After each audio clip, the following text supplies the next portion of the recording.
pessoa negra na televisão? O que você vê? Seja nos jornais, nos programas ou na ficção, o papel da pessoa negra nas telas vem atrelado a uma expectativa do telespectador associada ao que é considerado padrão pela sociedade. Isso precisa ser desconstruído. Quando falamos em Raoni Oliveira, o que vem em mente é afronta ao padrão na frente das câmeras. Raoni é apresentador no programa TVE Revista, na TVE Bahia, e roteirista. Ele topou conversar com a gente aqui da Afro TV sobre a importância da democratização da comunicação e a representação negra na mídia. Calma, não é tema de Enem, não. A gente vai te explicar aqui tudo direitinho, até porque o Raoni agora também é ator e educador, não é mesmo, Raoni? Seja muito bem-vindo. Oi, olá, Sara. Olá, todo mundo da Afro TV. Vamos bater esse papo, né? Vamos que vamos. Estou muito feliz de estar te recebendo aqui. E já de cara eu vou te perguntar algo que você tem muito a falar sobre, que é o que é representação negra na mídia, na sua opinião?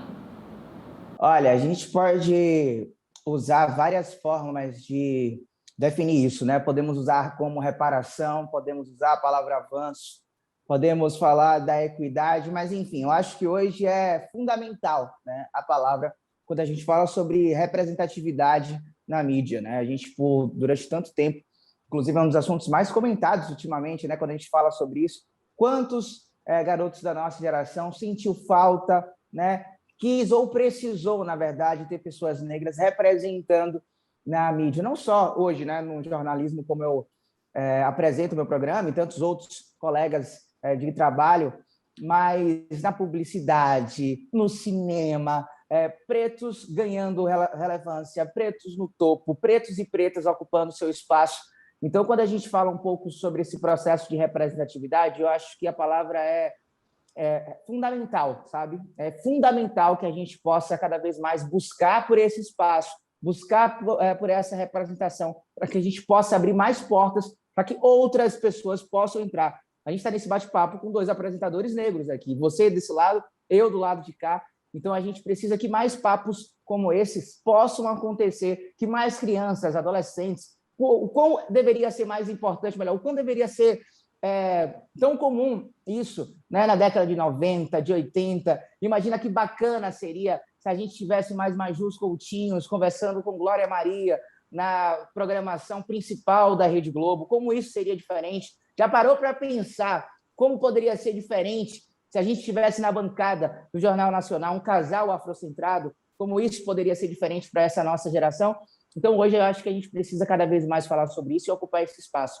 E só para não me alongar muito, eu acho que quando a gente fala sobre representatividade, às vezes a gente entra muito no conceito da mídia, mas eu acho que para além da profissão como jornalismo, né, a profissão de jornalista, de ator, de garoto propaganda, né, e apresentador, enfim, para além dessas profissões midiáticas, eu acho que a gente precisa cada vez mais buscar pela representatividade em momentos, em espaços como a medicina, certo, o direito, a política, porque eu acho na ciência, porque eu acho que cada vez mais o nosso jovem precisa ter mais opções de escolha para se encontrar no mercado de trabalho. E a educação é um grande norte para isso, né? Porque são os lugares de formação. E aí eu comecei aqui esse programa falando que você está aí entrando no caminho da atuação como educador. Conta pra gente aí dessa série Eu Quero é Prova e diz também qual é o objetivo do coletivo Cápsula. Olha, eu brinco bastante que para pagar boletos a gente precisa se virar um pouquinho, né? A gente precisa trabalhar bastante para fazer uma renda extra, justamente. E é isso. Então, na verdade, eu sou bastante inquieto, sabe? Desde que eu entrei no mercado de trabalho, eu sempre fiz muita coisa, né? E às vezes a tranquilidade até me assusta um pouco. Mas desde que, a cada momento, né? A cada passo que eu vou dando e vou construindo melhor a minha carreira, vou avançando no processo midiático, vou evoluindo, enfim, enquanto apresentador e jornalista, vou abrindo espaços e caminhos. Eu acredito que a gente, quando vai subindo cada passo da montanha, a gente precisa ajudar que outras pessoas também possam subir também, né? Seja você guiando, né? Simplesmente guiando, dizendo como subir, ou, em determinados momentos, puxando mesmo pelo braço para trazer essas pessoas com a gente, né? Quando a gente fala sobre pretos no topo, né, a gente tem que sair, às vezes, do discurso. É óbvio que a gente precisa entender que cada um tem as suas demandas, tem os seus processos pessoais que são importantes a gente pontuar. De nada adianta você querer ajudar outras pessoas se você ainda não conseguiu se ajudar, se você ainda não conseguiu se ajudar financeiramente, psicologicamente, né? Se sua saúde não está boa, enfim. Mas o Eu Quero é Prova é um pouco disso tudo, né, que eu venho falando. Há um tempo eu já venho investindo muito na educação e no empreendedorismo, porque eu acredito que são duas bandeiras que são fundamentais nesse processo de transformação. No ano passado, eu lancei um concurso no aniversário quando eu comemorei, na verdade, 10 anos de profissão, né, 10 anos de carreira no mundo da comunicação, e juntamente com a faculdade que me formou, eu premiei 3 jovens de periferia com 3 bolsas para ingressarem de graça numa faculdade de jornalismo. Então, eles já estão estudando, acabaram de completar o primeiro semestre, né? Os 3 passaram nesse primeiro momento e a gente está sempre acompanhando, batendo papo, sabendo o que cada um precisa e tal.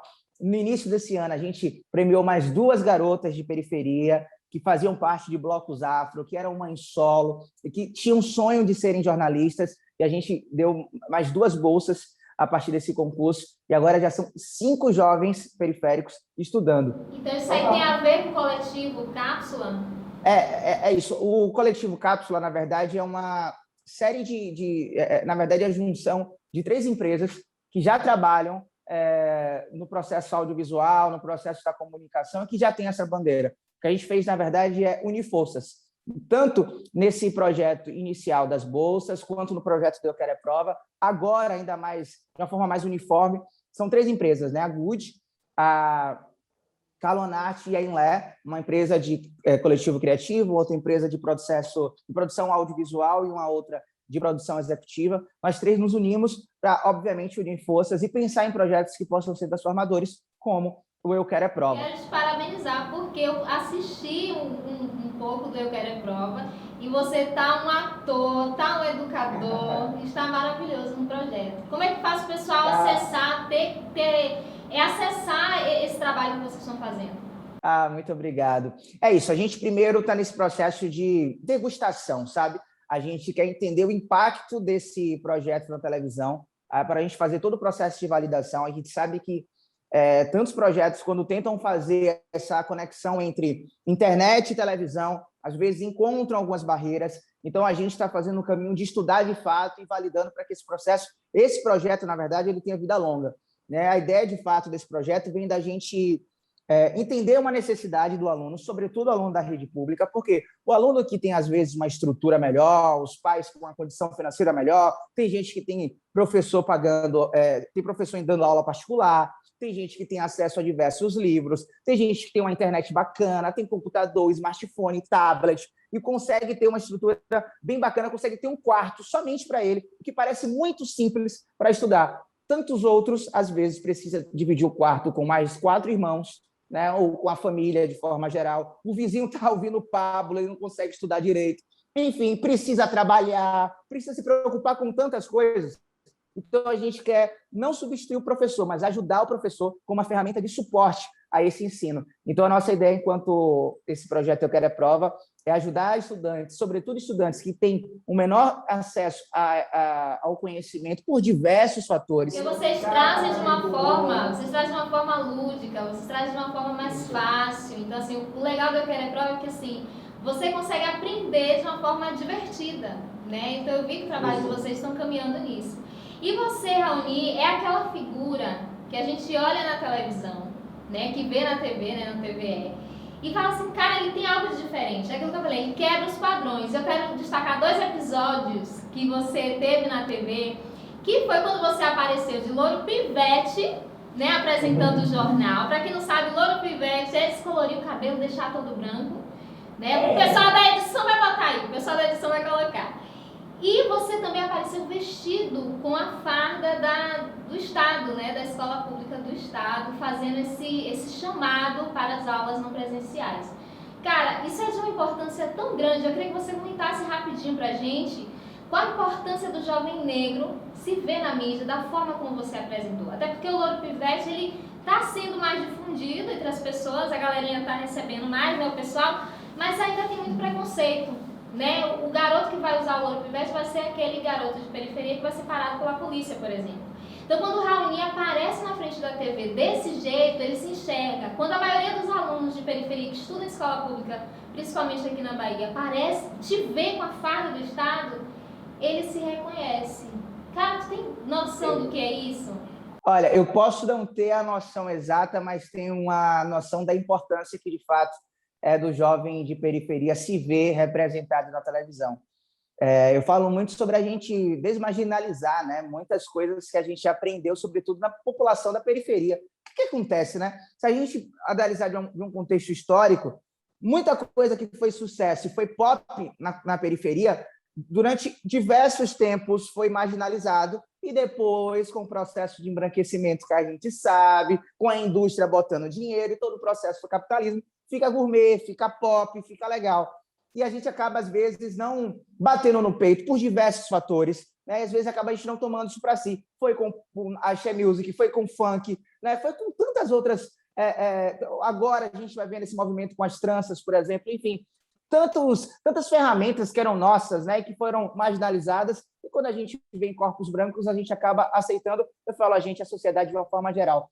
A ideia do Loiro Pivete partiu de uma necessidade que a gente já vinha estudando bastante, sobre como esses jovens de periferia eram marginalizados, né? Os corpos pretos, quando pintavam, descoloriam seus cabelos, eles eram ladrões, né? Eram vagabundos, enfim, eram pessoas que despertavam algum tipo de medo, né? Agora, quando o branco platinava o seu cabelo, descoloria o seu cabelo, olha como ele é avançado, olha como ele é à frente do seu tempo, olha como ele é ousado. Então, eu acho que a gente precisa, de uma certa forma, desmistificar um pouquinho esses tipos de conteúdo, né? Esses tipos de tabus, na verdade, preconceito. Eu acho que a palavra a gente tem que dar o nome certo. Esse tipo de preconceito. Então, a ideia foi, olha, eu pintei meu cabelo, e o meu cabelo pintado não tira que eu estudei na faculdade, não tira a verdade que eu ralei muito para estar aqui hoje onde eu estou, né? Não tira o fato que são 10 anos de profissão, eu preciso ficar estudando. Não existe um processo de emburrecimento quando eu descoloro o meu cabelo, tá? Então, isso é muito importante para, os jovens, obviamente, terem a coragem de fazer o que eles bem quiserem com os seus corpos, obviamente, e também validar com os pais, validar com a sociedade e trazer isso para debate, sabe? Eu acho que o mais importante é isso, trazer para debate. Se a mulher quiser usar trança, se o cara quiser usar seu Black Power, isso não vai mudar o seu caráter, isso não vai mudar, enfim, a sua necessidade de querer estar numa faculdade. É normalizar os nossos corpos, né? Normalizar, é se acostumar com aquilo que nós somos, com aquilo que nós representamos, com a questão cultural, com a questão do nosso cabelo, da nossa cor. Eu acho que você faz isso muito bem quando você leva isso para frente da câmera e quando você está numa rede aberta, né, de TV aberta. Raoni, muito obrigada pela sua participação. Amei conversar com você, te conhecer, te admiro muito. Continue fazendo o que você faz, continue sendo essa afronta na frente da TV.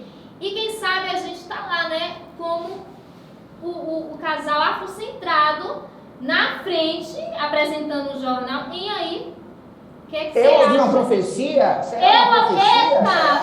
Será Raoni? Pega? Segura. Joga pro universo aí. Joga pro universo. Seu papel. Valeu, Raoni. Muito obrigada. Muito obrigado, não só a você, a toda a turma aí da Afro TV. Também eu sigo vocês, acompanho bastante. Um cheiro e até a próxima.